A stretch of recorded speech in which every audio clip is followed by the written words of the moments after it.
Welcome to World Class Bullshitters, the epitome of pop culture. I'm your host, Jeff Hicks, and with me tonight is the one, the only, DeAndre. Baby, boys and girls, welcome. It's live, goddammit. We live. Fuck it, we're doing it live. Thank you, Bill. Up next, the last standing Samoan, Nick Utam. Can you guys hear me okay? Am I coming through? Hello?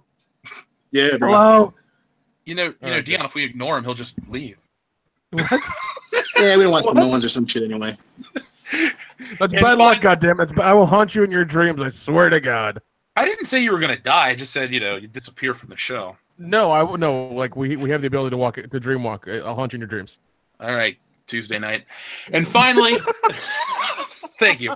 And finally, the newest bullshitter, Kendo Slice. Newest? I've been doing this shit for a very long time. You're technically the newest. Well, I guess. All right, that's accurate. Whatever. Fuck it. Do it. Let's go. All right. So last week, World Class Bullshitters went live, and it was a good time. So, as you can tell, we're doing it again. This week, we have all sorts of topics to cover, ranging from the sick to the sad to the Star Wars, which ironically can be used to describe Star Wars again, because Star Wars is both sick and sad at this point. But before we get into that, a very special shout out to our listener of the week, Dan Kane. Dan finally got his pubes, so let's take a moment to celebrate this momentous occasion. Okay, we're good. He's a man. He's a man. He's a man. You've got your pubes.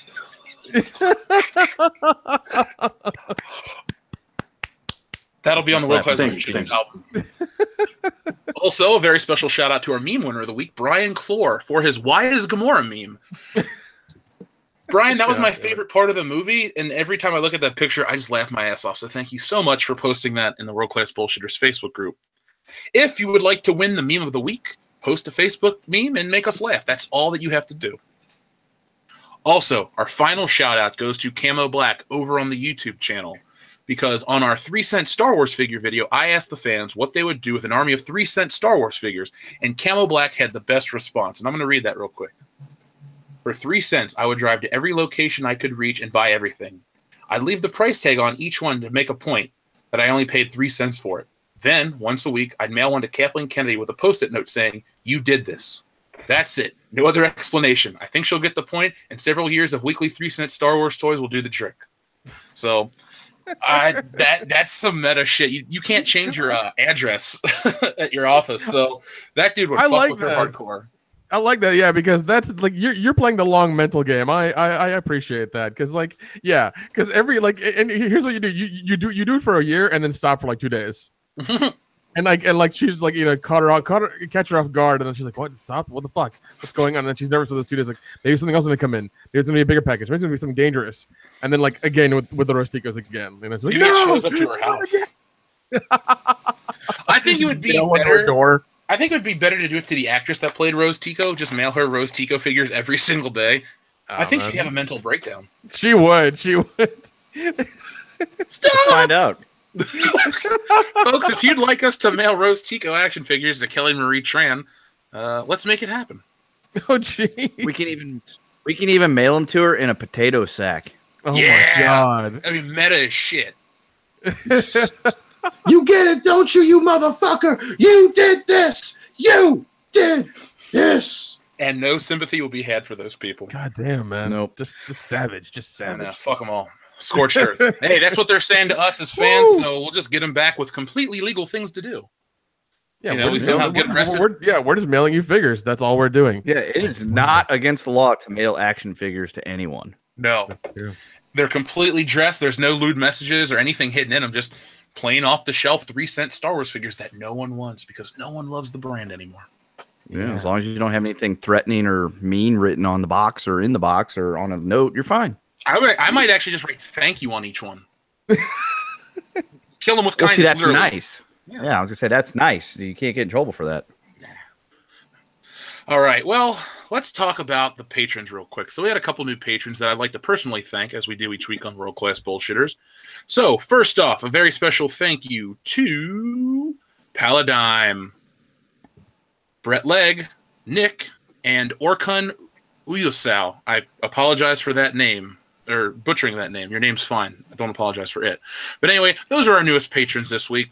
So, let's talk about real quick what's on Patreon. We gave you our Revenge of the Nerds hangout, which is a little different from a commentary because instead of us talking about the movie and the production and all that boring shit, I gave you some really good college stories. Now, I held back a bit because I'm going to save some of the better ones for when Dion's around, but I talked about the foreign exchange student we took to the strip club. Ooh. Yeah, Power. Fuck it, I said his name. That's not even his real legal name. You've met him before, Dion. Sophomore year, he was that Asian dude that used to hang out with Garrett from Chicago all the time. Oh, so, yeah. Okay, yep, I remember. He was weird as shit. He was like Long Duck Dong, but he didn't get laid at the end of the movie. Oh, Duck. God damn it, Duck. Getty Watanabe. So, folks, that's the newest thing over on Patreon, but every week you get bonus content such as World Class Bullshitters After Dark.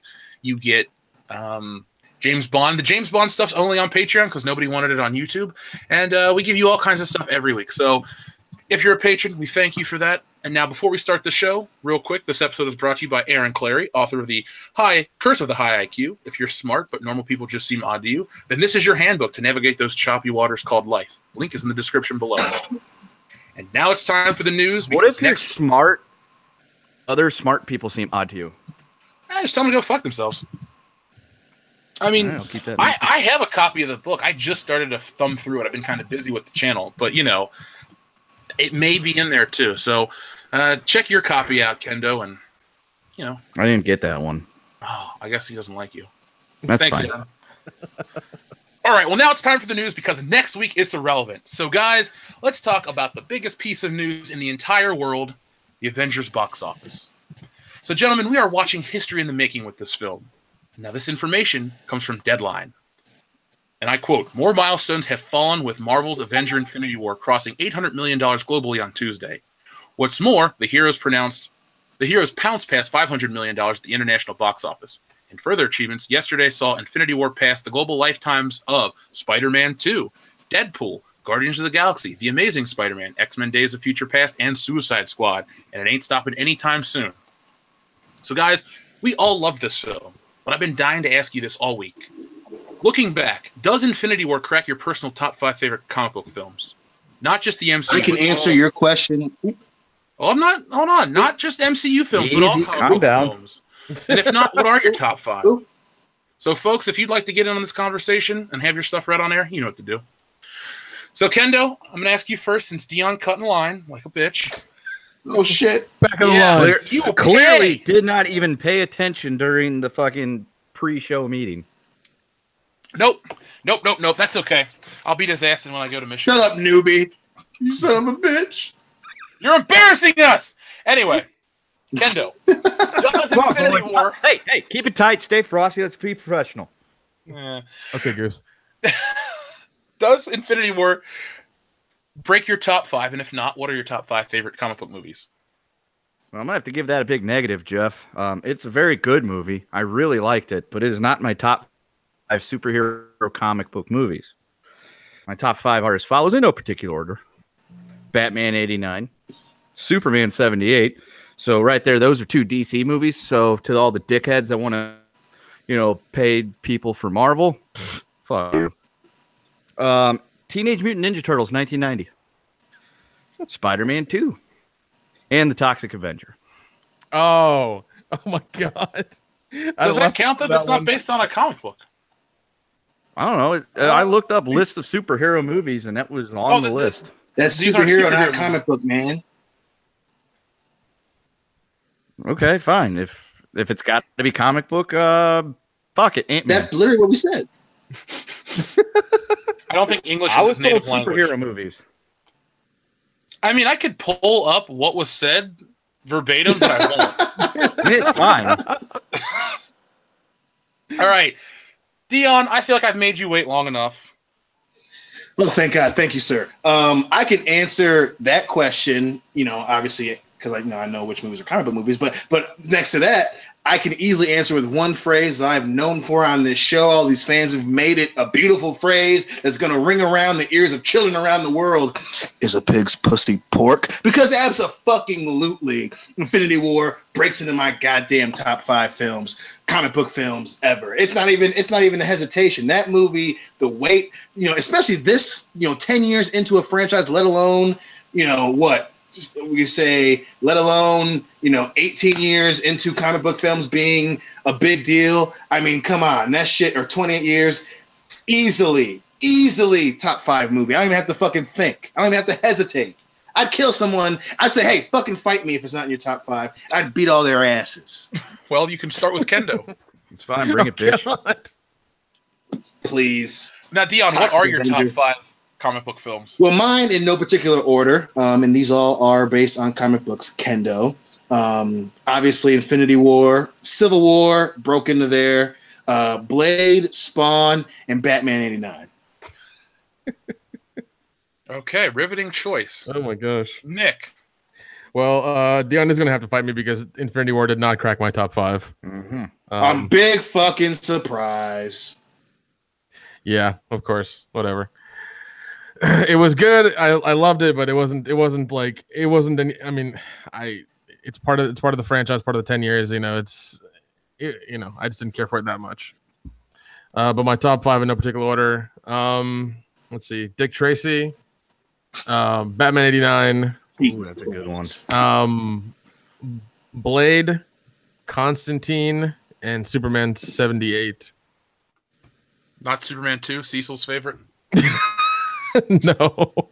Superman 2 is good, but it's not better than the first. I agree. Yeah. I agree. We've discussed it over on Patreon at great length. So, folks, go check out that commentary. It's, dare I say, epic.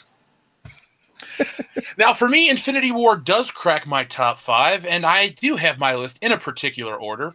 So, my favorite comic book film is Spider-Man 2, followed by Batman '89, Batman Begins, Infinity War, and then the first Spider-Man from 2002. I loved Infinity War. It's my favorite MCU movie, hands down. But these 4 other films are my personal favorites. And, it's funny. I'll get into these debates with people about these comic book movies, and I'm like, oh, yeah, this was great, this was great. And then they're starting to shit on the MCU, thinking those are my favorites. I'm like, nope, Spider-Man 2. And then they all step back, and they're like, huh, I get it. Spider-Man 2 kicks ass. So, I love that movie. And Infinity War was great, but it wasn't as great as the 3 other films. So, here's the thing. Avengers is lighting the world on fire right now, and there's not a lot of a big wave of hatred. It's almost like the people like this movie because it's not an antagonistic piece of shit like The Last Jedi was. So for me, at this point, Star Wars is like the B-list property. It doesn't hold the top spot for anything, and it's coasted on its name recognition and nostalgia for long enough. So what do you think when I say Star Wars is now the B-list property? I think it's well-deserved. I think that this is a box that they painted themselves into. I think when you have Robert Downey Jr. doing an interview, and when asked about that, he says, well, Marvel listens to the fans. And that's him not throwing a fucking shot at Star Wars. I think that Star Wars wanted this position, and they did not think that it would become – they didn't think that they would be on the ropes. They thought that they would be the ones throwing the punches, and it would be a hit, it'd be a phenomenon, and the people who disagree with them would be wrong. I mean, because, no matter what anyone says, there is a right and wrong opinion when it comes to movies, when it comes to movies being part of a franchise. And this is them, doing it to themselves. They deserve it.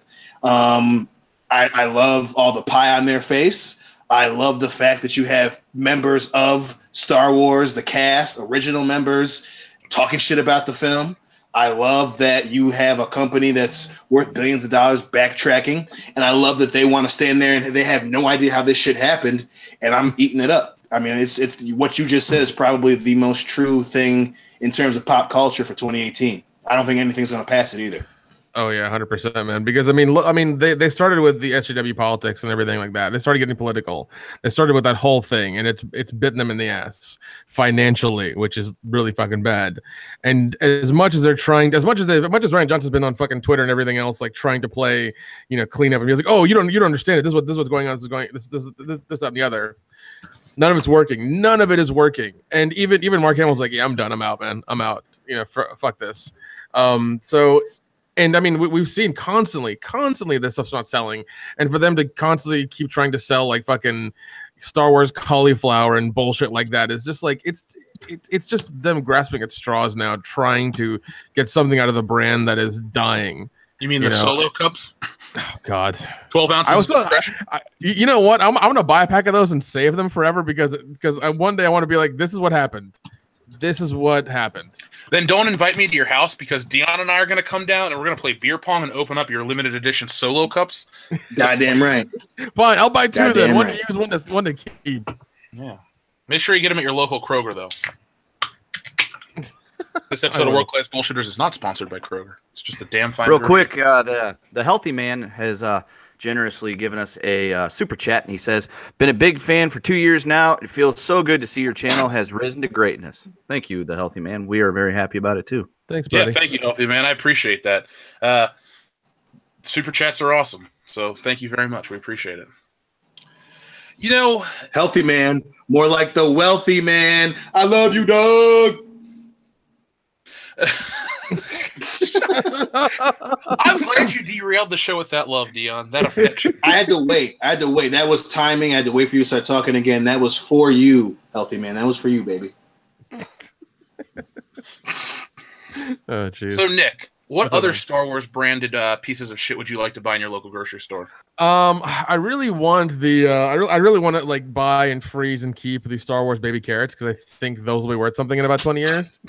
You know, like I think some kid down the line is gonna want that and put that on eBay and everything, and probably make like $2 or $3 extra. So yeah, I'm gonna do that. A whole $2. God damn. You are a genius, sir. I know. It's my business sense is incredible. Let me tell you.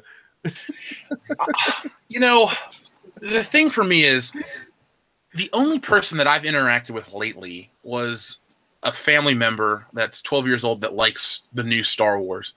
And that's fine. But like people that don't even know about modern Star Wars, they've watched The Force Awakens and The Last Jedi. Actually, I'll take that back. They saw The Force Awakens and they skipped The Last Jedi. My cousin who just turned 21, at Christmas I saw him and he's like, yeah, man, I skipped that new Star Wars movie because the last one sucked so much.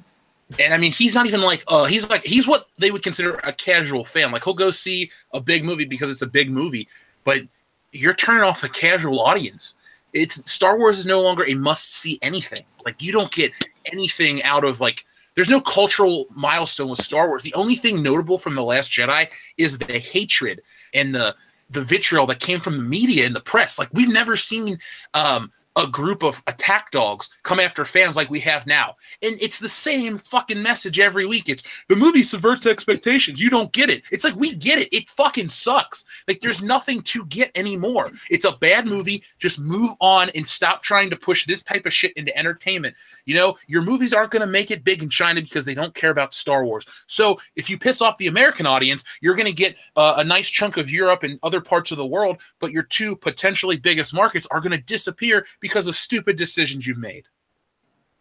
Oh yeah. Well, and I think it's as well said as that is, you know, that's still going to go over their heads, right? Because they are so like there's nothing wrong with wanting to make a statement, right? I mean, but you do that on the back of a good film. Right now, the crazy thing is, you know, they're essentially this generation's English Patient. Like the English Patient did the same fucking thing where they're like, oh, it's a long movie. It's a long story that transcends years in the lives of these characters. And everyone watched it and it won an Oscar and everyone's like, what the fuck are you talking about? This movie's boring as shit and it doesn't make any sense. And, you know, obviously it's different because, you know, the internet wasn't as huge as it was in terms of pop culture relevance. But people, you know, critics and fans, the people who go to see people who were veterans of movie awards, all said this movie is boring and it's long and it's bad storytelling. And of course, 5 years after it came out, 10 years after it came out, the movie's a fucking punchline. And right now, this is what we're watching happen in The Last Jedi. This is what we're watching happening to a fucking franchise now. The franchise of franchises. Yeah, and people exactly, and that's what's so fucked up because they are so set in their ways that you don't get it. That you have people who work for the fucking movie, who wrote dialogue calling out stupid fucking ideas in the previous film, and they still are saying, "Oh, you just don't get it." I'm like, that's the definition of fucking insanity. That's an insane person who does that shit, and it sucks dick, man. It's like so now we have our next English Patient movie, and it's fucking my favorite franchise of all time. That fucking sucks. Right. And speaking of Star Wars, McKinney90 says in a super chat, it wasn't just that The Last Jedi was bad, but Disney, Ryan, and Kathleen Kennedy continuous doubling down, making excuses. Kathleen Kennedy's real intentions of Star Wars and attacking the fans has killed Star Wars for me. So, who said that? McKinney90. Well, thank you, McKinney90. Yeah, it'd be interesting to take a poll of people and hear their thoughts on Star Wars.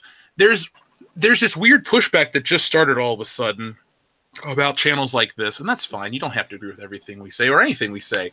But one thing that we're doing is we're trying to call or bring these people, trying to hold them accountable for the dumb shit that they're doing, because whatever mission Kathleen Kennedy's on has splintered the fan base and splintered entertainment. Can you guys remember a movie that's this divisive? And it's not like this movie is divisive and has made a whole bunch of money and has set the world on fire. It's hated. It's not really as successful as they'd like you to believe. The merchandise is a waste. Like, I was at the grocery store today, and they had a lone Ray action figure on clearance, and I just wanted to take a picture and laugh because how sad it was, but I didn't. But can you think of something that's like this in terms of like the divisive nature of it? I mean, the closest I can think of, I would have to say was, oh God, what was that movie? The closest thing I can think of is Avatar, right? So, you know, obviously it's not as huge in terms of figures and extra media and all this shit. But when Avatar came out, there was the initial like, holy shit, it's you know, it's like 90% CGI and it's such a great film, you know, and it's making all this money. But then people were like, it's Pocahontas. And obviously you didn't have, you know, Disney or 20th Century Fox or anyone backing it up, but you had a lot of people who go to see movies were like, this movie's bad. And then people were like, well, I mean, it looks amazing, and it's James Cameron, you know, he has two, and people had to be like, whoa, I understand that he did Titanic, and obviously Avatar's going to make a lot of money too. That doesn't make this movie good. I mean, and even then, that was on such a small scale. But, you know, I remember people talking about it, you know, over the summer after it came out, being in school and arguing with random people at work, and you know, but obviously it's still 10 times smaller. But people were livid in their belief that Avatar was the next big thing, and then after a while they were like, "You've seen it already. It's a fucking Disney movie called Pocahontas. Learn your shit." I knew you back then, and I can imagine you walking down the corridor on the campus and be like, listen, motherfucker, Avatar was overrated, blah, blah, blah. And I can see you starting to fight with somebody. And it probably would have been with me to agree. Because Avatar, the only reason Avatar was what it was is because of the effects in the 3D. That was it. Yeah. Oh, yeah. It was released at the height of like the 3D theater experience. And it was so immersive that I think people loved that aspect because I mean, if you watch the regular version, I'm sure it's just like, oh, this is Pocahontas, but it's blue.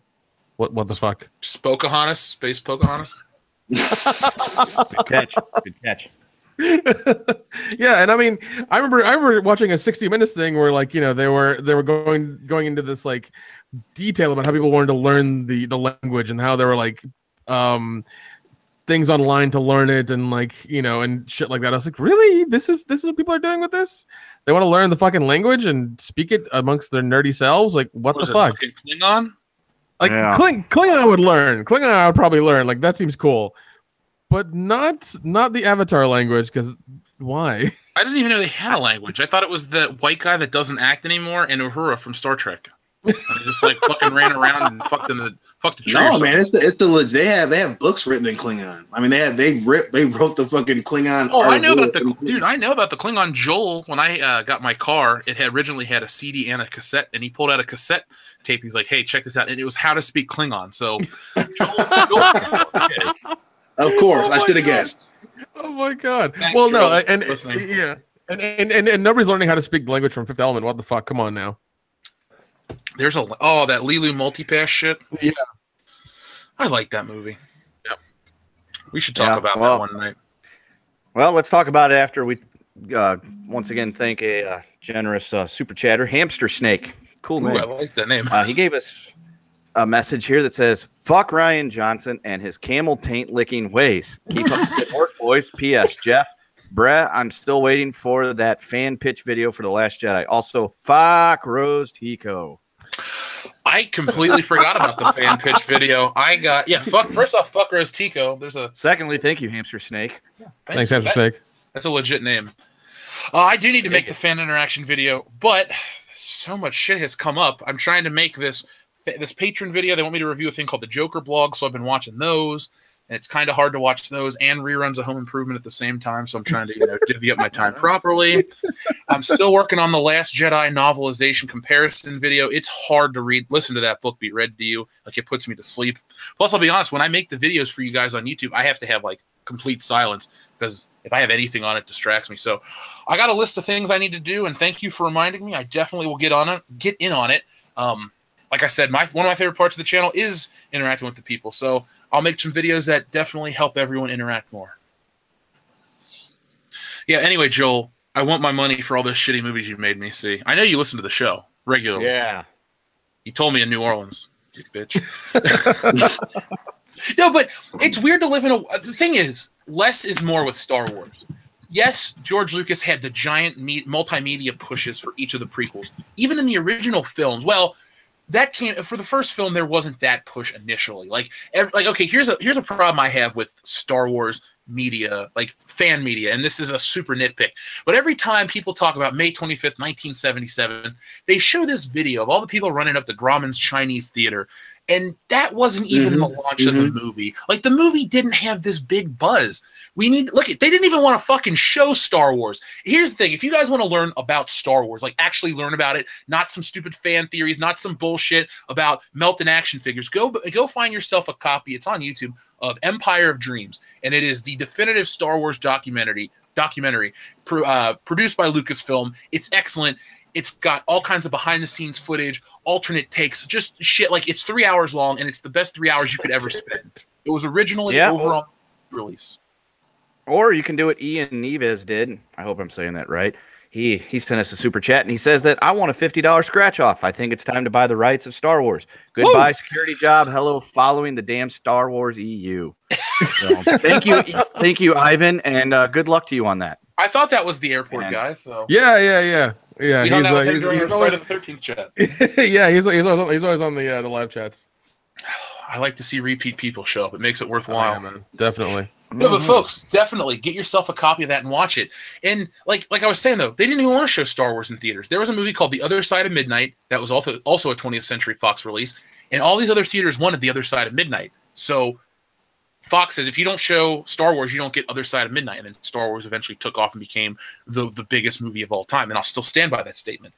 Now it is not, because there's just too much greed. And here's the thing, like you said, Dion, about that Robert Downey Jr. clip, they listen to the fans. Yeah, there's a lot of PR and spin, and it's not all genuine. I'm not going to act like everything they've ever done is genuine, but it is cool to see Robert Downey Jr. go to a kid without an arm and bring him an Iron Man prosthetic and shit like that. It actually feels cool to see that kind of stuff, because that's like the shit Tony Stark would do if he was a real person. With Star Wars, all they do is like shit on people, and it's this weird experiment in like how far they can push it.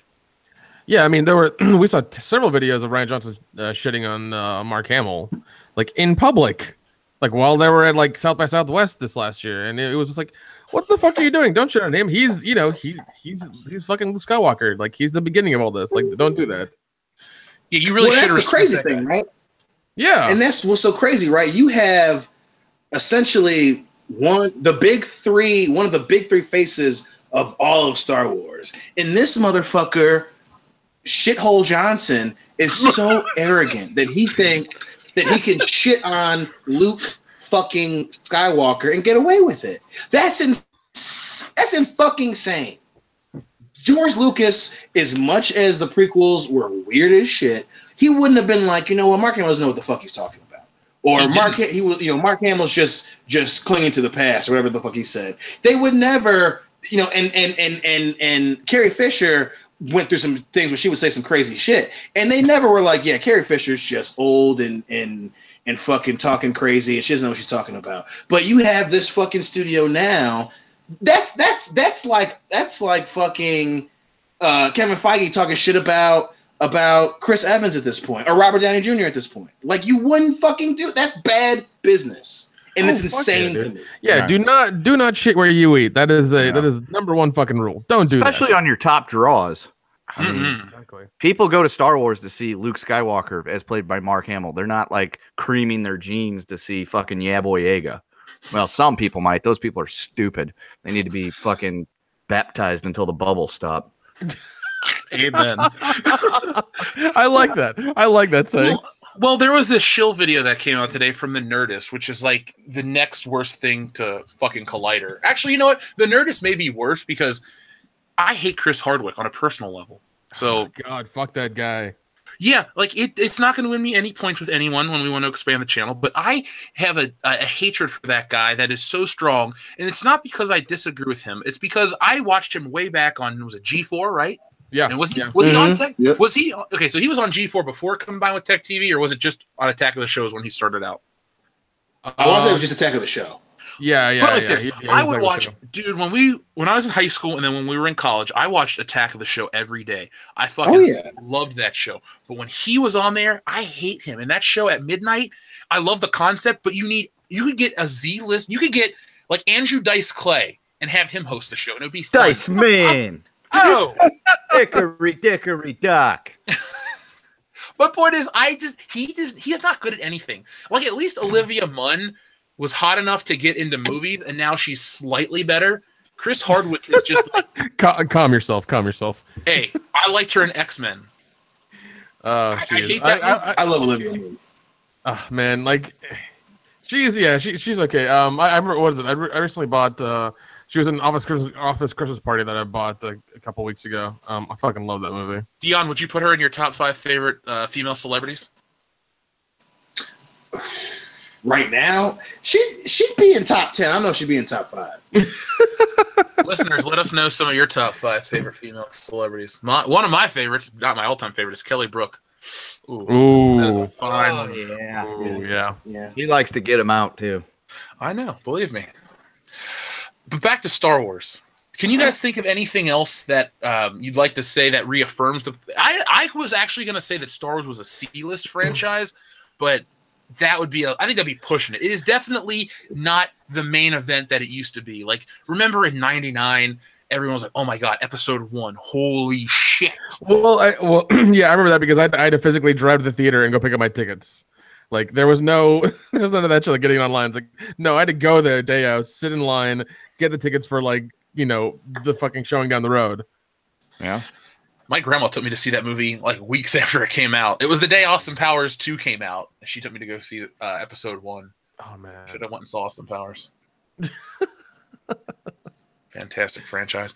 Well, here's the thing though. When I talk about how they're the B list, they're also trying to muscle in on the Avengers spotlight. Did you guys see that really embarrassing photo that the Star Wars official tweeted out of Kathleen? It was a letter with Rey holding a lightsaber to Iron Man's hand.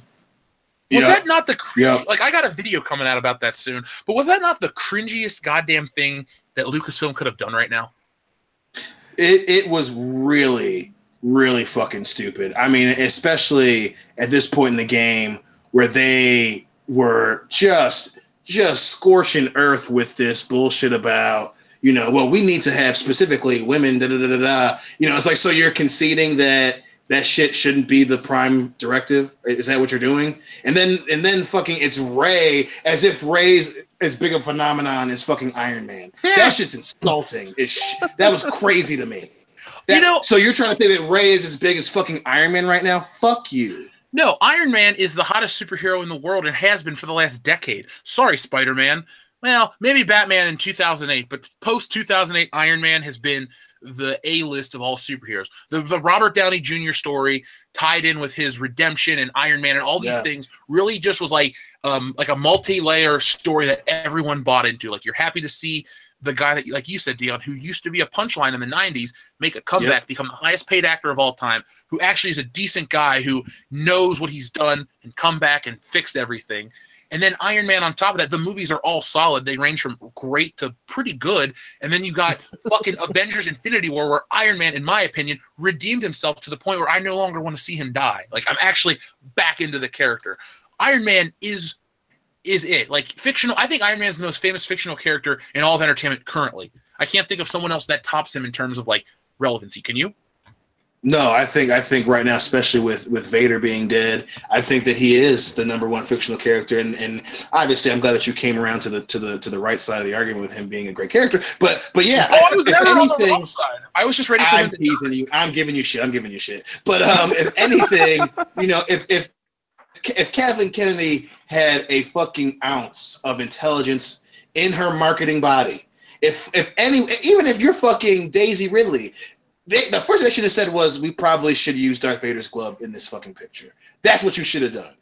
It should have either been Darth Vader's or it should have been, a Stormtrooper glove. The fact that they used Rey, I mean, do you need any more proof pointing in the direction that Disney doesn't know what the fuck they are doing? It's crazy. That's crazy. You pick Rey. You pick Rey. Okay, all right. Now that we got that out of the fucking way, thanks, guys. Now that we know that you're full of shit, let me go ahead and slip my wrist since you admit that what you said is fucking wrong. God damn. No, I mean, like they fucked up the minute Kathleen Kennedy had that shirt in the picture saying the Force is female. The minute she did that and that picture went fucking crazy, everything went downhill.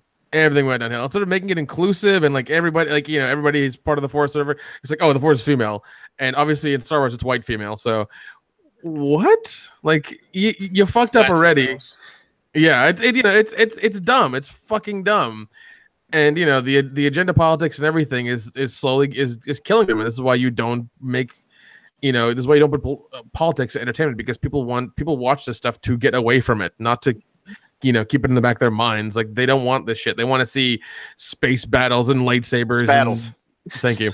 And all that kind of shit to not think about what's really happening in the world and happening in their lives. They want to escape it. Yeah, this is like the worst time to put it out. I know. This is the worst time to constantly put in your face, like, oh, this is politics. This is what's going on in the background. It's like, fuck you. I want to see some dumb dialogue, some ridiculous characters, and some crazy action. Go. Well, instead, Ivan. Instead you put this shit on there. Sorry. I was gonna say, Ivan Neves says, what about a sassy, salty black woman for episode 9 in a super chat? So would you want to see that, Nick Utam? And thank you, Ivan. Well, Ivan, you're going to get that in Han Solo's movie. Really? Yeah, there's some chick with an afro.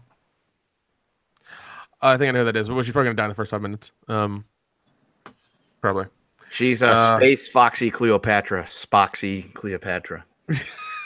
If these movies, Pam Grier could have been in the original. God Star damn Wars. it, dude! Oh my god, that would be awesome. See, that's the thing. No one, like anyone that ever says world class bullshitters is a bunch of angry white dudes. First off, look at the pictures of everybody except for me because it's Kylo Ren tonight. Yeah, we're not exactly angry white dudes. Secondly, we're all about inclusivity if it's of good actors. Like, Pam Grier would have been awesome in Star Wars. She could have fucking threw some barbs at Han Solo, and he could have been like, no. And then she could have, been, I don't know, Lando's wife. Let's not change the originals. My point is, she would have That would have been amazing. That would have been amazing if you brought Lando back and his wife is Pam Grier. Holy shit, dude. That would be fucking awesome. Right, but remember, it's about we want the white woman to be. We're not going to talk about diversity. We're going to talk about diversity. We're going to talk about inclusivity, but we're not going to bring back the one black dude. How full of shit are you? No. You hit the nail on the head right there. Yeah, you won't bring back fucking Lando. No. Maybe they can't afford Lando. Maybe he's like, look, you killed my best friend. You bastardized the series. Who am I kidding? Billy D. Williams is broke as shit. They just didn't ask him. They're going to ask his son. His son looks exactly like him. No joke. I've seen photos of him. Yeah, Wild Warlock has asked us a question. All right. He wants to know, have we seen the Reddit leaks for episode 9? It sounds really bad and probably true. I have not seen the leaks for episode 9. Have you guys? I have not. It's been You lost me with the Reddit thing, and it's not true. I wouldn't believe it one bit. Even though that's where we got the leaks for episode 8 that turned out to be true, Dion? Fuck no. I mean, a broken clock. A broken clock's right twice a day. You're gonna mean to tell me that 2 years before it's out, they have what's gonna happen in episode 9? So you're saying that the movie's written and done already? It has to be written and done because it comes out next Christmas. Yeah, it has to be written. Is it 2019? Yeah, it's 2019, dude. Yeah, a year and a half away. Yeah, I wouldn't believe it. Yeah. If we get Stupid another fans in the chat, if somebody wants us to look up the stuff right now, let me know. Let's super chat and we'll do it. Nah, not really. Actually, yeah, whatever. Joel's trying to call into the show. Joel's listening. Thank you, Joel. We love you. McKinney90 loves us because they sent in another super chat that says, we're going to force diversity and inclusivity. Hang on, scrolled up. But completely ignore where'd it go? We're going to force diversity and inclusivity, but completely ignore every single alien race in Star Wars. Yeah, that's fairly accurate. That's another good point. Yeah, because I mean, if you look at the Jedis in the prequels, like they were all aliens, you know. Why can't we have that now? What's going on with that? Or just droids? Like I'd watch a K2SO film. Alan Tudyk for 2 hours? Yes. Yeah. Alan Tudyk's the fucking man. Oh, God, I agree. I love that so much. Ivan Neves wants to know Mara Jade rumors ? We have reached the bottom. ... Yeah, why would you bring in Luke Skywalker's wife after she's dead? To cry over his dead corpse and throw herself on the funeral pyre like they're in India. But honestly, real question. Would it be for her to come in and like, here's the weird thing. They want to bring in these characters, but the characters never interact. So these movies are just like a bunch of bad timing sequences. It's like, hey, Luke's back and Han's back, but they never speak. And then Han dies. These movies are like a soap opera. Like they're just like throwing shit. It's like, all right, you're in coma. You're in a coma because of what your uncle did to you. Go. It's like, what? Not even a Mexican soap opera, dude. Oh, jeez. Hola, ¿cómo estás? Estoy bien, tú. Fucking Telemundo.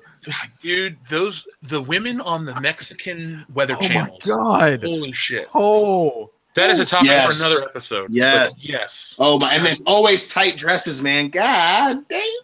Yeah, they're always like just low cut enough for TV. Just low cut enough. I mean, I want to live in that part of the world, but like crippling poverty isn't worth TNA on TV. So I'll look at my local weather lady that has got a nice body. I've seen her at the liquor store. Don't go to Mexico. Go to Spain. All right. I've been to Spain. All right then.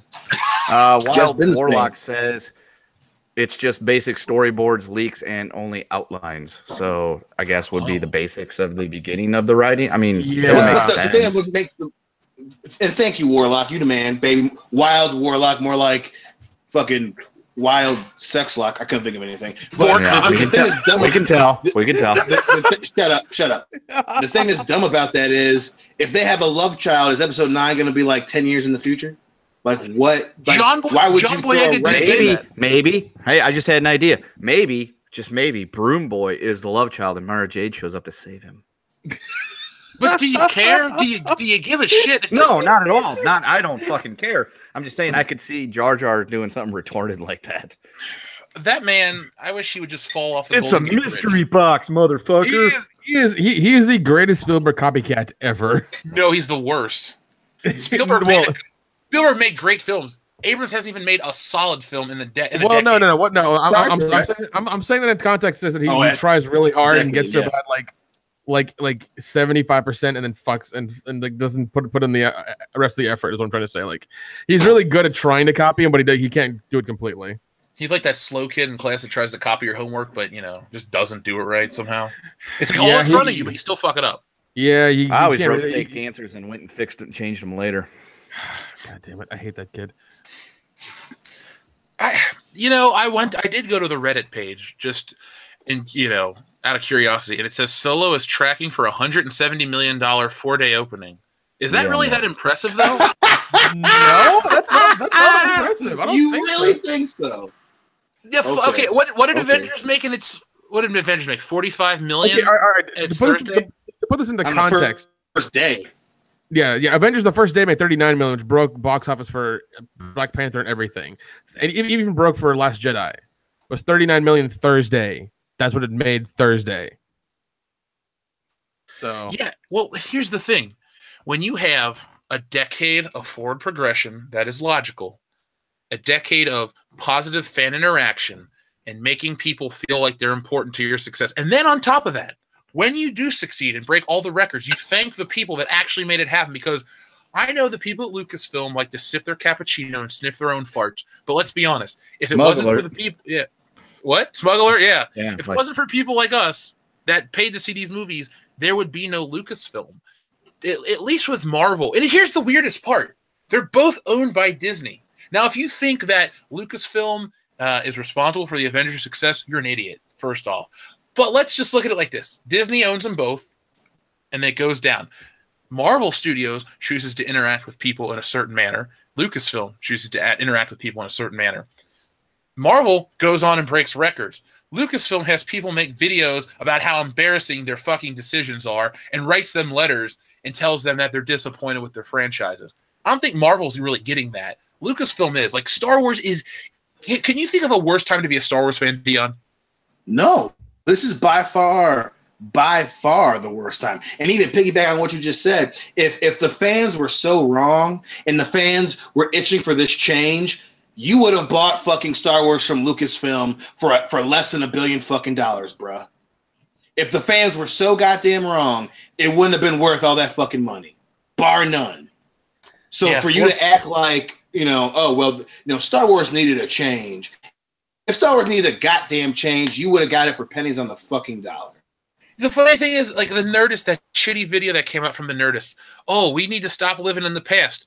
Well, if you want us to stop living in the past, Lucasfilm, do not let Hasbro produce merchandise on original characters. Don't go back to the well for Han Solo. Don't make Rogue One and show us X-Wing. Don't put X-Wings and TIE Fighters in the new fucking movies. Exactly. You know what? You had the opportunity to make something wholly original and not step on any toes or piss anyone off.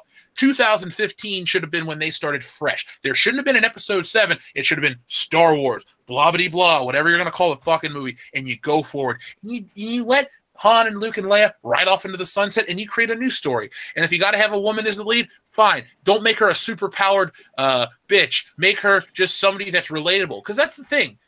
Like, Wonder Woman is a super-powered character, but she's not as unrelatable as Rey. Like, she has more superpowers, but somehow seems more human. Does that make sense, or is that just me? But I mean, also, absolutely. She struggles. She loses. Exactly. And you guys talk about we don't want to hold on to the past, and your fucking bad guy. The beginning of his story arc is how he wants to be like a character from the previous fucking films. Are you fucking serious? Do you know how idiotic that is? Yeah, we want to stand on our own. We want to take. That's what they were saying about the last Jedi. We want to take risks with this movie. But your introduction to Kylo Ren is how he wants to be Darth Vader. Are you fucking serious? Come on! Don't give me that you wanted to do your own thing. What the fuck? And hit on the whole time. That's the stupidest fucking thing in the world. Yes, it is. They haven't had a fucking. Piss me off, man. They haven't had a fucking mega Death Star that could kill not one planet but 5. Like, what are you doing?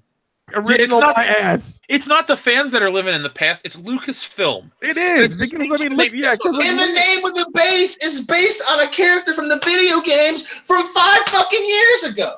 Well, no, Dion, it's actually based on Luke's. Dude, it's Luke Skywalker's original name. His name was Luke Star Killer. Yeah. I'm thinking of Star Killer. Fucking from but Galen Merrick. I know Star. Dude, right. You and I.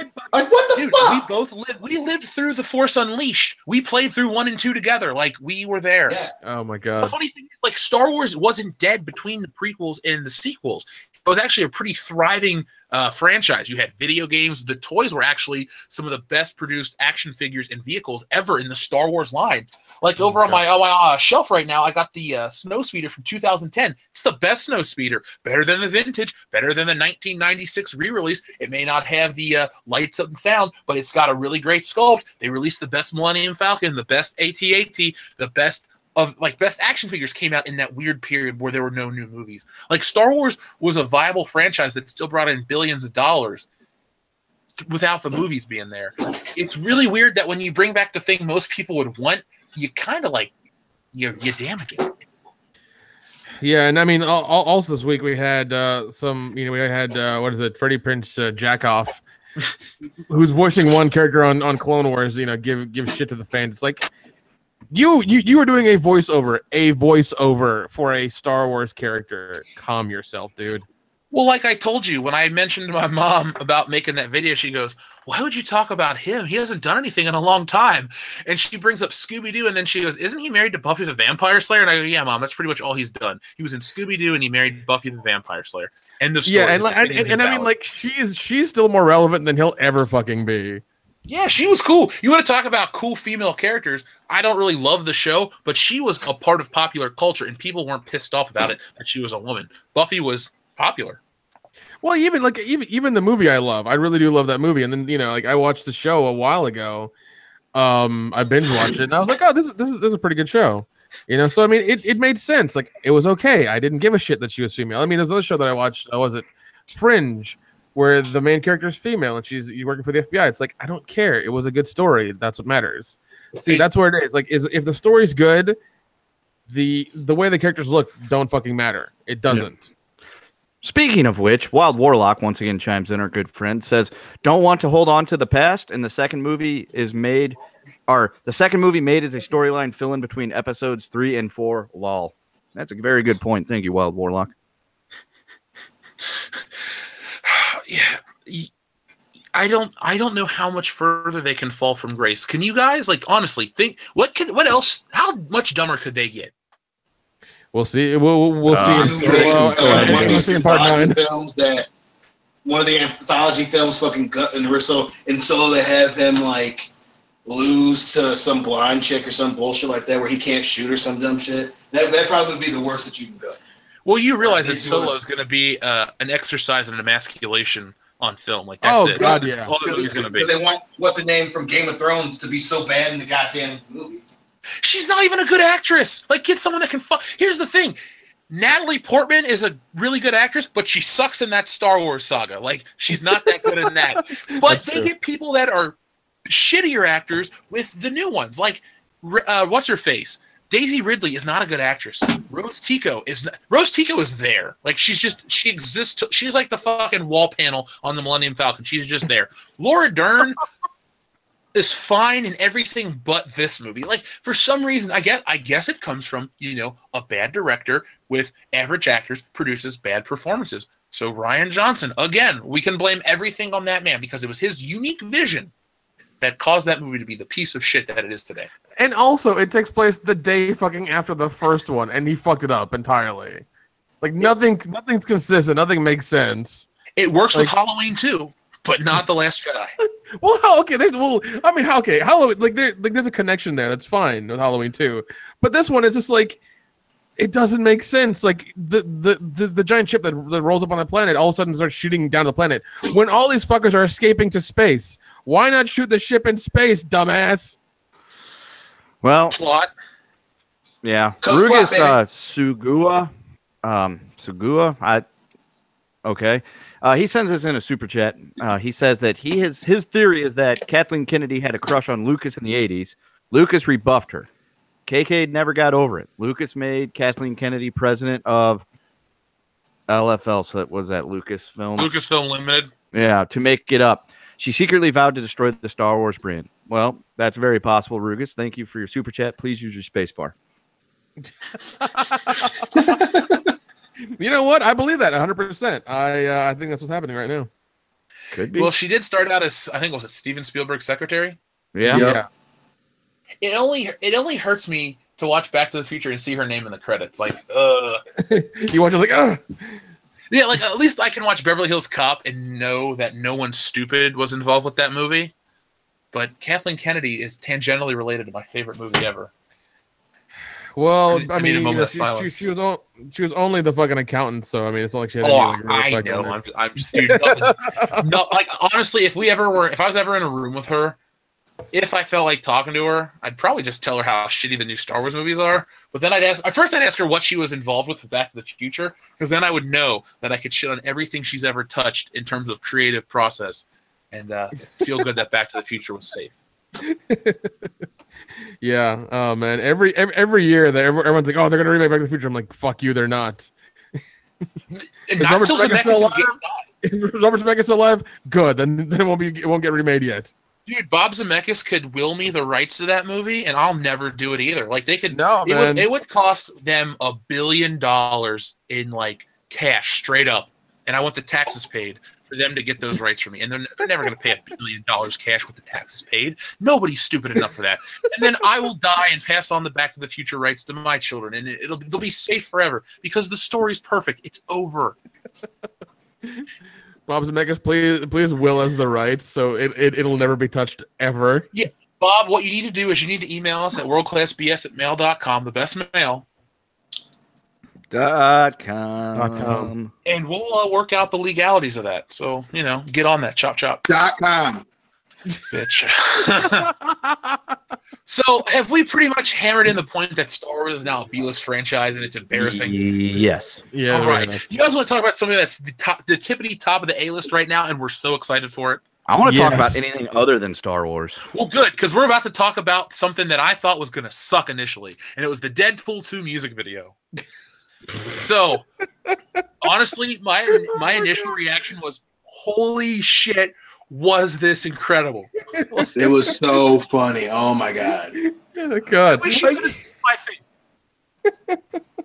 It was entirely ridiculous, and I loved every minute of it. Oh, my God. Just from the beginning, when Deadpool just looks up slowly into the light, I was like, "Oh my God, this is gonna be fucking. This shit's gonna have nuts in it." God damn it! Well, for me, the greatest line of dialogue ever spoken in a marketing campaign was "Beat it, Spider-Man." Because when she said that, I fucking lost it. I was like, "Oh my God, this is what all movies need to be marketed as, not, like Star Wars with bullshit. Oh, there's hidden meanings. Let the past die. No, let's have fun with Deadpool. That's why Deadpool's going to break a ton of records. Yeah, there's no Deadpool cauliflower, goddammit. But he did a fucking music video with Celine Dion. Come on. I should have hired NSYNC. You know what? I hope that happens. I really hope that happens. I feel like Justin Timberlake would do it. Yeah, I feel like probably for this. Oh, dude. Oh man, I feel. I think that'd be amazing. Like, I still want Deadpool to be on Saturday Night Live because I think that would be ridiculous. Oh, that'd be incredible, dude. Yeah. Yeah, because I mean, like that's one character I fucking love. Like, the first movie was amazing. The second one looks to be the exact same way, so I'm real happy with that. And I just hope I hope he gets 3 solid movies. Honestly, I'll be real happy with that. Well, it looks like he's going to get at least 2, so I'm happy for that. Yeah, definitely. You guys have anything else you'd like to say about the Deadpool 2 music video? I was just impressed with, was it all 4 minutes of it? Yeah. Now, I mean, so funny. Yeah, do we know who was in the costume? Because I think it was a girl. I don't think it was a dude. I think it was. She had high heels on. That was a chick. Okay. So I just love how because Ryan Reynolds' Twitter is actually pretty good. And then he was tweeting about it. Fucking Terry Crews liked it on fucking on Instagram. And then who was it that tweeted? I think it was Hugh Jackman that tweeted. He was like, "Let's go, baby!" He tweeted the fucking he tweeted the goddamn video. Was it? I was like, this shit is insane. And we're not even 2 weeks out of Infinity War. What a fucking time to be alive! God damn it. Yeah. Look, you know what? Star Wars, it's the greatest time ever. I thought this year was going to suck with so many blockbusters, but it's actually been really good. Like, we haven't been bored, which is amazing, because I thought it was going to be like this wall of just lights and sounds coming towards us the whole year. But it's been okay. It's been pretty good so far. I can't wait for Deadpool to eventually end up making more money than goddamn Solo. And it's going to be like, what is happening? That's going to be the case. Oh my God! I do. Oh, man. I want to see those numbers. Speaking of board and numbers, 100 people dropped out because we stopped talking about Star Wars. Oh, really? Yeah. I don't even care. This is not a Star Wars show, channel. We've always been entertainment. But you know what, Dion? Let's get into something that we're going to rail, because this is stupid for me. I know you are okay with this. I saw your comments on the post. But let's talk about Jamie Foxx as Spawn. Mm-hmm. So, Jamie Foxx has reportedly been offered the titular role in Todd McFarlane's upcoming Spawn movie. According to that hashtag show, which I've never heard of, the Amazing Spider-Man 2 villain actor, which I want to know why that is what he's known for today. Seriously, do you want to Oscar? Yeah, he's been in tons of great films. He was in Django Unchained, Booty Call, Players Club. I don't know what else he's in. Miami Vice. Oh shit, he was in that movie. Ray. Yeah. Ray, yeah. Oh, Dion, I actually tried to watch Heat the other night, and it was great, but I got tired, so I turned it off. But I'm going to go back and give Heat my full attention this weekend. You need to call me right after you watch that, because you're probably the person I want to see what they think the most. I'll put it like this. I was so into the fucking story, especially when they were taking that dude out in the beginning to kill him in the parking lot, and he got away. I was like, this is cool. Fucking like, Wayne bro. This guy created Miami Vice.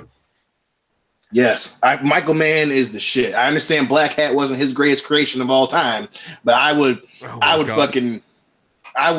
suck Michael Mann's toes. Well, not really, but you get what I mean. I get what you're saying. You got a wife and a family. You have to, you can't just go sucking random dicks, man. You can't do that now. I said toes. I'm not. We got rid of the guy that sucks random dicks on this show. We did, and it wasn't because he was gay. Because he did a horrible job. I wanted to. Horrible job sucking dicks or horrible job on the show? On the show. Both. I don't know firsthand, excuse me. Anyway, though, while Fox was offered the role, nothing has been agreed to just yet. Fox has previously expressed interest in playing Spawn. Dion, first off, you're the biggest Spawn fan I know. 2 questions, or a 2-part question. Are you excited for this film? Okay. And what do you think of Jamie Foxx playing?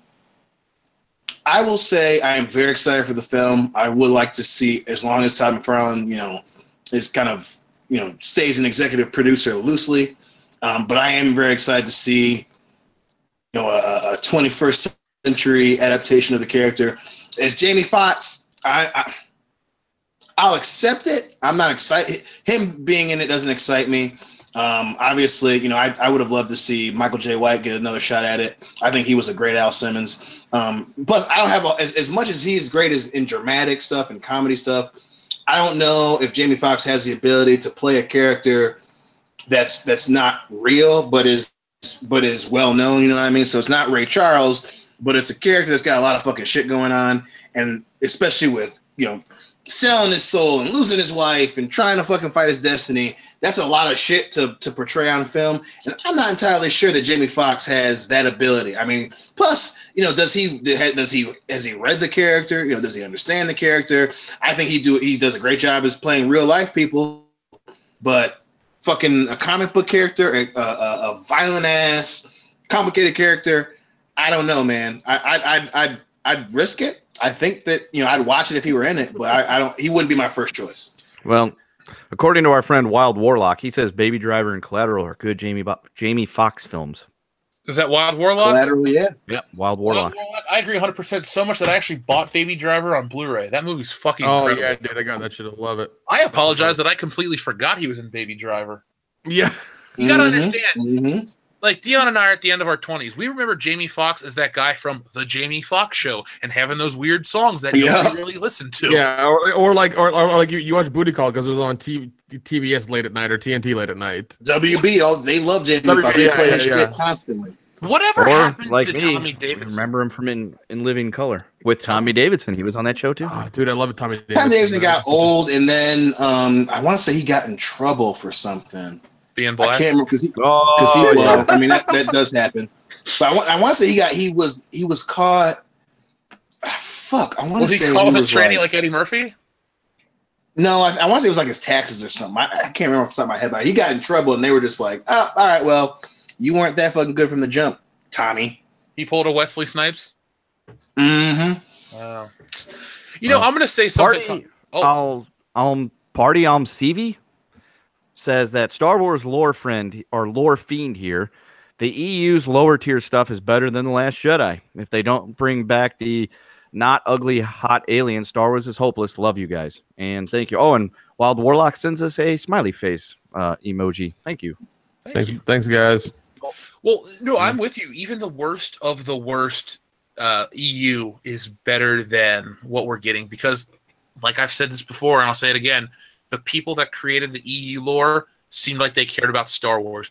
People that work at Lucasfilm, much like the people that work at Marvel, this is a job to move further in their career.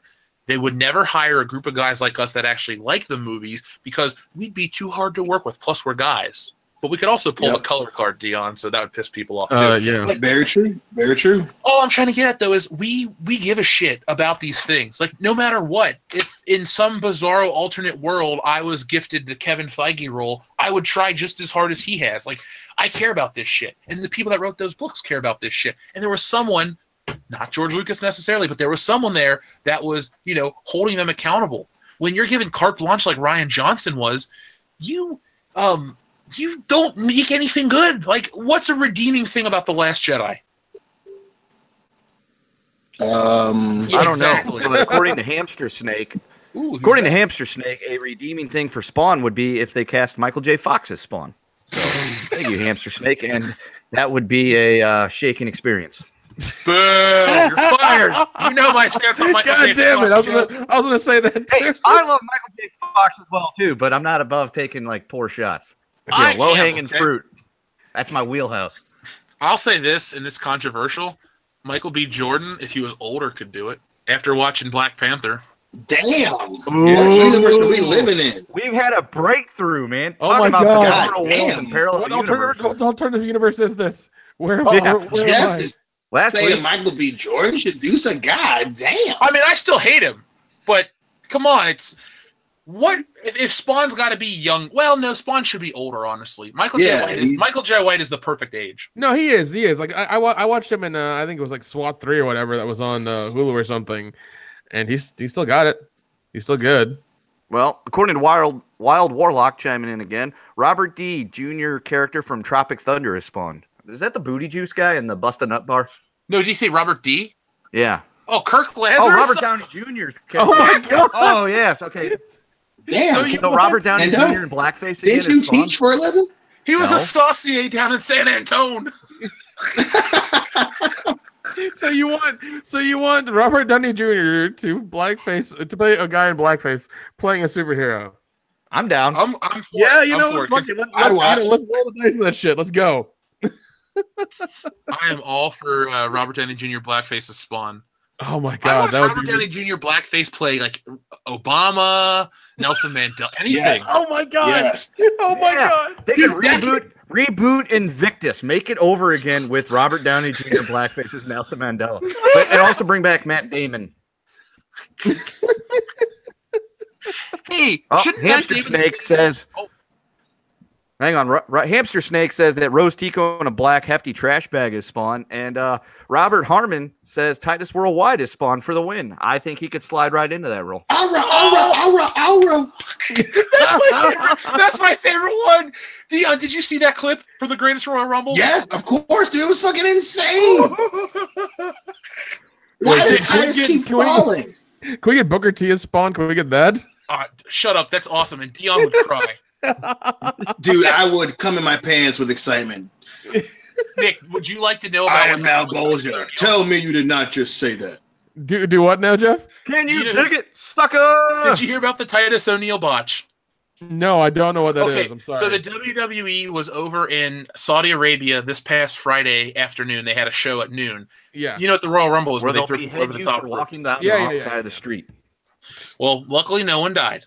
But okay, so they had this 50-man Royal Rumble, and Titus O'Neil went running down the ring to slide in. He tripped and slid under the ring. Oh my God! And the best part is the commentary. There were like ladders and shit under there. Yeah, he would have. The best part is the commentary team didn't brush it under the rug and just forget about it. They kept going, play it again. They played the replay during the show, man. Yes. Oh my God. So he is now a meme. Oh my God! I'll send you a link to the video. Yeah, he's a GIF like crazy. Listen, I'll give him. Listen, if he did that on purpose, he's a fucking genius. If he didn't, that makes it even fucking fun. Own it and see he did it on purpose. Just own it. Just own it. Fucking Tommy Wiseau that shit. Yeah, it was supposed to be a comedy. Yeah. Well, I think we've covered enough Spawn news. Nick? You got any news this week, or you want me to take it over to Kendo? I'll take it over to Kendo. All right, Kendo, let's close it out. Have you guys seen the new Ant-Man and Wasp trailer?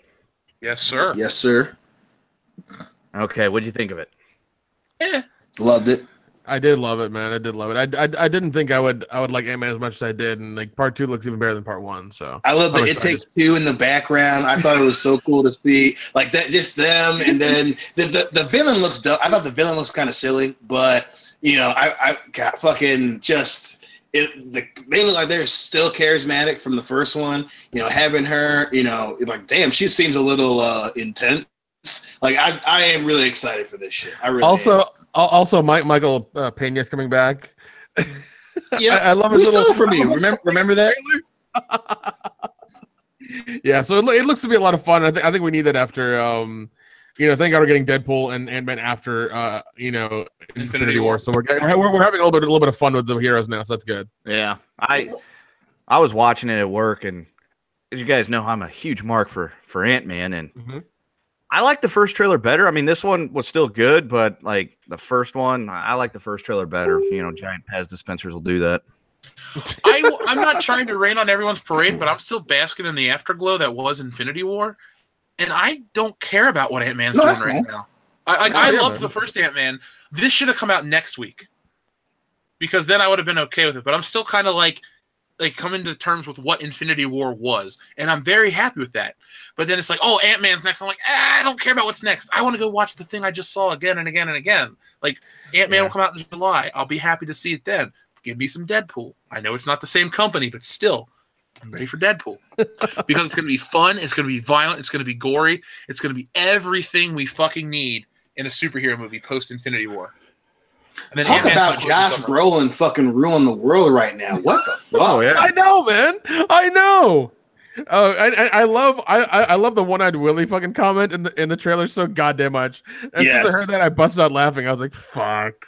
Did you guys see that meme of him in the Goonies where it says, I collected the Infinity Stones in 1985, and it's got the one-eyed Willie trick? Yes! Yes, that's brilliant. That made my whole year. Oh, that was so goddamn funny. Dude, it was so... Oh, I just like, you see the other one? I think it was on Reddit. When it's fucking Josh Brolin, like, it was, you know, at the beginning when he's fucking around with not Data, but fucking the Corey, and he's just like, I hope they remember you. Oh god, yeah, that Deadpool, man, marketing fucking 10 out of 10, perfect. Yeah, that's how you market that shit. That's how you market rated R, like, you know, superhero content. Like, that's how you do that. I hope Disney takes note and realizes that R-rated superhero films have an audience. But how would Disney transition to R-rated? That'd be fucking nuts. No. I don't want them to transition. Talk about Bizarro Universe. Oh, I don't want them to transition at all. I'm not saying. But once Fox is acquired, I'm not saying only do. God damn, I'm sorry. Oh no, it's fine. All I'm saying is once Disney's acquired by Fox, or well, I wish that would be the other way around. Once Fox is acquired by Disney, I don't want Deadpool to change. It'd be funny if he showed up in Avengers movies and they just censored him, and then like you could buy that's a good point. That's a good point. And just made it like a joke in the movie where Spider-Man's like, why are there these weird beeps every time you talk, or just something like have the audience or the people in the movie like acknowledge like every time he says something it gets bleeped out. Or have Iron Man be the only one to understand what he says or something like that. And then on the Blu-ray, you put it out uncensored for, you know, you only sell it online or some shit like that. Like, you can find a happy medium of adult and children fans and cross it over. Yeah, actually, I think that'd be funny, and that'd be even better. You know, if you can only be understood by some of, like, you know, some of the heroes. Oh man, that'd be hilarious though. Only Groot knows what Deadpool says. Oh my god, yeah. That would be even better. I am Groot. It would just be them like knowing what each other says, and like just all bleeps, like just all beeps and things like that from Deadpool, and then Groot's just constantly saying "I am Groot" in different tones. It's just them having a weird conversation for like. And then Rocket Raccoon's like, "Jesus Christ, Groot, watch your language," and shit like that. Both of you shut up, damn! Like, oh man, that would be. I've been talking about this. I've been talking about this all week too. Just from fucking, you talking about being under the glow of Infinity War when they go to the Guardians and he goes, "I am Groot," and they all go, "Whoa!" Yeah. Like that. God, I love that so much. That was such a great scene. You got some chestnuts on you, kid. I am Groot. All right, Kenny, what else you got, sir? Have we all played Red Dead Redemption? Yes. Oh yeah, man. The pig's pussy port. Yeah, and the undead nightmare that came with it was equally amazing. Well, so much fun. We are finally finally getting Red Dead Redemption 2. That is coming. There was a trailer. I believe it was yesterday. It looks awesome. It's supposed to take place like 20 years before the last one, at the very end of the 1800s, during the beginning of the decline of the Wild Wild West. Jim West, Desperado, and Rough Rider. You don't want. God damn it, Cisco. Are we still alive? Okay, done it again. Let's get this rape train back on track. So anyway, it's been talked about and discussed for the last couple of years. When is it coming out? They were releasing coming soon. Well, finally, it is coming in October of this year. We are getting Red Dead Redemption 2. I'm buying it first day. I don't give a fuck what I'm doing. Well, if it's a live episode of the show, you know what, Ethan Van Sciver, my good friend, I will not be on the High Council the night that game comes out. Well, see, here's my thing about all, like, especially video game trailers always piss me off. Like, I'm sure they're showing a lot of cool stuff, a lot of high end graphics, a lot of cool cutscenes. But how buggy is it going to be when you fucking get it home and you can't play it for like the first 2 weeks? That's not true. It's Rockstar, dude. Rockstar games are not like that. They only have 2 properties they make: Grand Theft Auto and this. They never fuck up. Okay, good. Because and they're the ones that push it back. They didn't have any outside pressure. They themselves are like, listen, the game's not fucking ready. You guys got to wait. And God bless them. Yeah, it was originally, I think, supposed to come out late last year, and they pushed it back. It was going to come out last December. Yeah, they pushed it back. Like, it's not ready yet. We want a game that's going to have no fucking problems when we come out with it. And they pushed it back to Q1 this year, Q2, and now it's Q3. So good, because like, especially when E3 comes around, all these fucking crazy ass, game nerds nut themselves. It's like, oh my god, did you see the 4K graphics? It looks amazing. It's gonna look just like that when I get it home. No, it isn't. Well, it will be if you're Phil. No, but like, there's always this giant like fucking jizz fest for like E3 every goddamn year with all those fucking 4K game trailers that will not even look anywhere 1/10 of that good, and then like when the games come out, everybody gets pissed. Like, what? This looks so good 6 months ago. What the fuck? It's like it was a high end rendered trailer. Calm yourself. Yeah, like, like I said, games they if it doesn't say it on the screen, they get in trouble for that now. So the days of them bamboozling the fucking customer now are over, because not Activision. Who did Aliens, Colonial Marines? Say it in the comments. I can't remember. Sega. That studio got sued for doing that. Was it Sega? Yeah. Yeah. They got sued, and then they Watch Dogs, the company, fucking Ubisoft. They got sued for doing. Yeah, Ubisoft got sued for that. So they have to specifically say in the trailer, if they do that, this is pre-rendered footage. Or they have to say this is game footage. They can't do that shit anymore, because that door is open. If you fucking, are trying to present a product in a certain light and it's not what they get at the end, you open the door to litigation. And if it didn't say that in the trailer, I think we're in safe spaces, my man. Okay, good. Because like I'm always wary of the game shit all the time. That's why it always pisses me off. Well, if you see Rockstar, don't worry. Okay, all right. Yeah. I'll buy it with you guys while playing line. Yeah, it'll sell 1.1 billion units in its first day out easily. It'll top Nintendo's Switch record. You laugh, but it'll probably make $1 billion in the first 2 weeks. Oh, easily. Dude, GTA is the record holder for the fastest selling game ever. GTA 5, that is one of the best games I've ever purchased, because it came out 5 years ago and it still holds replay value to this day. Oh yeah, dude. Absolutely. It's so much And then fun. the DLC broke fucking records. Oh my god. Yeah, Rockstar does it right. And what's nice is they don't fall into any of those SJW politics like other studios do, because look, Rockstar is a company to make money, and they know their audience. And the Gamergate shit, they tried to pull that back in 2014 and it didn't work. And that's the only time I've ever been on the same side as Mundane Matt when he was talking about Gamergate 4 years ago when he was relevant. And Rockstar won't fall into that shit. Lucasfilm will and other companies will, but if you want to make big money and you want to reach as many people as possible, you keep that shit out of your products. You stay pure in that term. Yeah, well, yeah. Once again, it's entertainment. People want to get away from the reality, and if you can fucking get a hooker to blow you, kill her, and then take your money back, why not? Yeah, if Grand Theft Auto ever went clean, and I'll even say this, I know it's not popular, but I don't really want to play as a chick in Grand Theft Auto. Like, it's just like if you can make your own character in the story and you're a man or a woman, not a problem. But I really don't want to, like it's like a crime movie. I don't care what color your guy is or anything like that, but it's like you can relive moments from these action movies, and I'm always cool with playing as these dudes. You get your shitty Italian dude, your shitty black dude, your shitty crazy white guy. Like, just keep it rolling that way. No one's ever honestly said, I'm tired of playing as men in Grand Theft Auto. Oh god, what was it? I remember I watched a video of all three of the guys who did the voices for the characters, and they look exactly like their fucking characters. It threw me. Like, I was like, what the fuck am I looking at right now? What the hell happened? It was so weird. Well, that Trevor guy was on the Old Spice commercials for a while. Yeah, but it's so weird seeing them look like damn like one-to-one their characters. Like, it is so fucking weird. Did it make you hard? A little bit. So, Kendo, do you have a Jeff story of the week? Oh, yeah, we do have a Jeff story of the week, guys, and it's time for that. So, Zoe Adams was she's a 19-year-old teen mom, and she's got a kink. She dressed as a clown in makeup to have sex with her boyfriend, Kieran Bewicks, and to spice things up, she told him she was going to do something really kinky and to trust her. And when he did that, she stabbed him in the chest, arm, and thigh with a 10-inch blade. What? Yeah, so... Holy shit. I don't like that. Apparently obsessed with serial killers, and she's fascinated by them, and she wanted to see what it was like to stab and kill her boyfriend.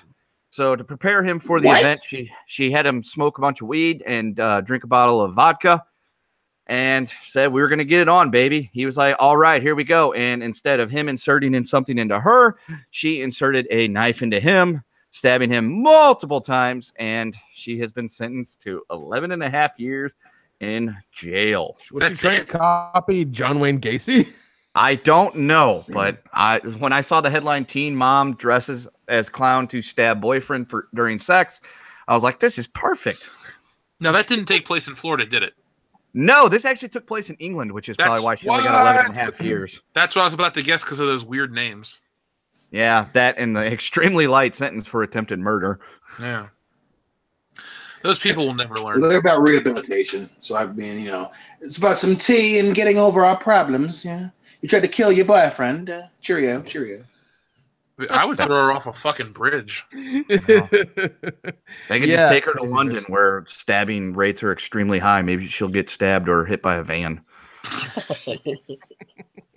So that's my Jeff story of the week. It ended with he will have to live with the physical and mental scars of Adam's actions for the rest of his life.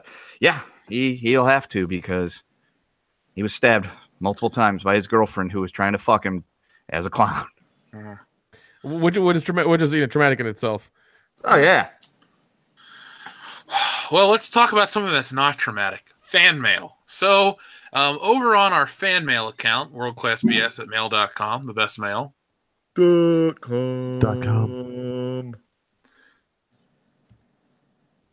Wayne Clifford Mayer sent us an email. He says, "Hi all, big fan," as the tagline says. And then he was telling us about an YouTube series from Anti-Trekker. It's a 25-part review of The Last Jedi, and he shreds it apart. And he said he thinks we would enjoy it, and your fans might enjoy it as well. Keep up the good work, and maybe drop the token white boy. Holy shit. No. If we get $5 million in Super Chat by, 11 o'clock p.m., yeah, we'll get rid of Kendo, but that ain't gonna happen. So it ain't gonna happen. There you go, Kendo. I put a price on our friendship: $5 million. Honestly, if you're willing to split that, a part of that with me, I'm willing to leave the show for $1 million. Yeah, it's been nice knowing you. Now here's a cool email from one of our super fans, Jason White. It's titled "Superman 2, E.T. and Minority Report." What? Yeah. He listens to the High Council. I don't even know why I'm there half the time. Holy shit, is that show crazy? Is that one of those one of these things is not like the other type deals? Yeah, Cecil is not like one of the others. Okay. Yes, Infinity War was fucking awesome. I'd say my favorite part was the battle on Titan. And the I Am Steve Rogers part. Yeah, that was great too. I forgot about that. Yeah, it's either I Am Steve Rogers or Why is Gamora is my favorite part of that whole movie. And the only time people applauded in my theater was when Captain America showed up. Those are smart people. I actually thought people would clap when the Wakanda appeared, but no one did. Again, smart people. The Wakanda? Hey, the Wakanda. That was my fault. But hey, it is Texas. Nobody cares about a fictional African country in Texas. That's true. It's a good point. What I didn't like was the end when it shows that Captain Marvel is going to show up. I don't see the point in introducing a new character this late in the game, but I agree with Dion on having faith in the Russo brothers. But we will see when that happens. I'm also very excited for the Commando commentary when the time comes. Oh shit, we got to get that. We got to work on that. God. Dude, Yes. let's do that. Dion, make time on Wednesday. Let's do this. Deal. All right. It's done. All right, Jason. Commando commentary is going to hit Patreon on Wednesday. Wednesday night. So we'll record it on Wednesday night. It'll probably show up Wednesday about 11-ish. I fucking love Commando. 10 out of 10 movie. That's my score. I'm not going to talk any more about it. Just let me know the date and time. Oh, he wants to be on it. Never mind. We can't commit to Wednesday. Why? Well, unless he's available, because he is a patron that wants to be on the comment. Oh shit! No, you're right. Damn it, Jason. Okay, Jason. You let us know when you are free. The sooner the better, because we really, really, really want to watch Commando, and we really want to hang out with you as well. So, yeah, just shoot us another email, man. We'll make it happen as soon as possible. Wednesday is Patreon night here on the channel, and if you're a patron, we give you stuff every week, tons of content, and you can be on that content too. So just contact us if you want to be. Sorry, I had to take a sip of water. So this episode is starting to wind down, guys. Are there any other topics that we didn't cover that you would like to this week? I can't think of anything. No, man. I mean, yeah. I think we covered it all. Yeah, I'm trying to think. Didn't watch Beverly Hills Cop this week. If that's newsworthy. What? Yeah, I know, right? I didn't. I listened to the score though today on the way to the gym and at the gym. All right. So yeah, you're fine. I made up for my Axel F quotient this week. I mean, if I got to listen to that song at least 3 hours per week, definitely have done that. That'd be weird if that was a requirement. I was gonna say, Wild Warlock says $1 million, $2 installments per day by Kendo. Yeah, we don't take installments. we take lump sums in cash and briefcases in shady parking garages. That's how we do it. I want That's mine where in a duffel bag. Oh, you guys want to hear a funny Loudy story before we go off the air? Yes, absolutely. We do. So yesterday we went to All You Can Eat Sushi. By the way, this was the shadiest fucking experience ever because here's the story. So Phil messages me about noon yesterday, and he goes, "The girl from the Japanese restaurant messaged me," and I go, "Oh, good for you." I thought he left her a phone number because this girl's cute, and he goes, "She sent me a thing about All You Can Eat Sushi for $18.95," and he sends me the screen cap, and I'm like, "Oh, okay, cool." So we work it out, and it's All You Can Eat Sushi for $18.95 a person, but you can't tell your waitress; she'll take care of the bill for you. So we're thinking, "Oh God, this seems off." So we get in there. She realizes who we are. She seats us, and she goes, "Okay, I'm going to take care of your bill. You guys get all the food you want." So she comes out after we've ordered most of our food, and she says, "Your total's $220 here," and she gives Phil $150 in cash. So what the fuck? Yeah, that's not the Loudy part. That's just the sketchy part. Long story short, that all comes on the good, on the up and up. But as we're first being seated, Loudy's late, and the waitress brings us water, and she accidentally spills water all over where Loudy's seated. So we said to her, "Would you mind coming back and pouring water on Loudy as a joke?" And she's like, "No, I cannot do that. I cannot do that." So Loudy gets there, and the first thing he fucking does is spill his water on himself. So the prophecy was fulfilled. Loudy, it was the best part is we kept going. "So Loudy, how are your shorts?" He goes, "What?" But Loudy, if you listen to this episode, I love you, man. Be more careful. We love you, buddy. Yeah. Hashtag butt stuff. You and your cold balls. His girlfriend was there too, so she got to see him embarrassed firsthand. Was she okay? Yeah. She's okay, baby. Real quick, guys. Ivan Nevis sent in another super chat. He says, "Can I be on the solo episode? I need the support." I don't know yet because I might be doing a collaboration with Ethan Van Sciver, so we'll have to figure that out, man. But if you guys want to be on stuff, we have all kinds of tiers over on Patreon. We've had Brian Lape, our like super fan that is also like the fifth Beatle of World Class Bullshitters. For his birthday, he wants to do a This Is Spinal Tap commentary. So we're going to be doing that, and we're going to be doing all kinds of stuff. We got the Commando with Jason White, so he's going to be loving that commentary. And it's just going to be a lot of fun because I did a hangout with a fan not too long ago. We posted it on the channel where we talked about Star Wars toys for 2 hours. And as you know, I like to talk, and our fans like to talk, and we can keep these things rolling. So it's a lot of fun, and we'd like to thank everyone tonight who helped support the channel with Super Chat. We greatly appreciate it because YouTube's been dicks lately, and Tower of Tico got demonetized and got in trouble for that one. So what can I do now? I know, right? This fucking what thing. The hell? It's like, as I'm like ready to put out like awesome content, it's like Google's trying to cut us down in our prime. It's like Chubbs when he lost his hand. But you know what? I will rise. Got his eye though. Yeah, he got his eye. Well, all we need are the fans supporting us and sharing all of our stuff, and we'll be okay. We'll be fine. Yeah, guys, just, do what you do. If you can't afford it, not a problem. Just go out in the world and share the good word of World Class Bullshitters. Let everyone know that you're a part of the greatest podcast on the internet, and don't take no shit from anyone in the process. Those are my closing words to you. So, Dion, what do you got to say? Yeah. Well, if there's anything you learned from me, goddammit, if there's anything you learn in this long, tired journey that it is to be a world-class bullshitter, know this. A pig's pussy is totally pork. Ooh, wiser words have never been spoken. Nick? I'm gonna quote another Dion quote. Children are our future. That was good. You're not going to tell the world live on air to buy Frankenthug? Fine, buy Frankenthug. Buy Frankenthug right the fuck now from buckshortproductions.com. Go to their shop and buy Frankenthug. And I think they're doing a deal. If you buy Frankenthug, you get their second movie they ever did, Room for Rent, as well. I think it's a package deal.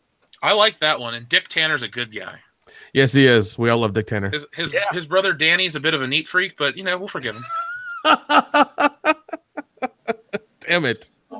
Damn it. I love that you're here. I can make the shittiest jokes and they always hit. God. Kendo? I guess not. I'm going to challenge everyone. I'm going to challenge everyone to take May the 4th off and not talk about Star Wars at all. Well, I got a very special... What is May the 4th? Oh, it's tomorrow. It's tomorrow. God damn it. I thought it was Saturday. I got a special Star Wars video tomorrow. Oh, well, May the 4th is not a good day. It is just... You had Friday. One job.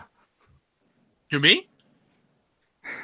Well, all right. Everybody but Jeff take May the 4th off from talking about Star Wars. Yeah, I got shit to do. I got mouths to feed. My own.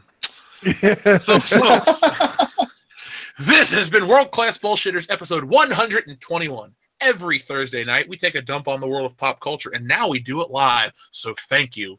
If you liked this video, make sure you give it a thumbs up, share it, tell everyone about World Class Bullshitters. Join our Facebook group. We're almost to 1,000 people in one group and almost 500 in the other one, and honestly, it's just constant memes and fun and entertainment topics. You know who you are. If you listen to the show and you're in the group, you know how much fun it is. Tell your friend, and then they'll tell two friends, and so on and so forth. We'll be back. Actually, we're not going anywhere. If you're a patron, over on Patreon in a little bit, we're going to go record World Class Bullshitters After Hours, where the party doesn't stop. So if you're a fan of the channel and you want to partake in the show after the show, that'll be up in about an hour. So goodbye from everyone here at World Class Bullshitters, and we'll be back next week with another live episode. .com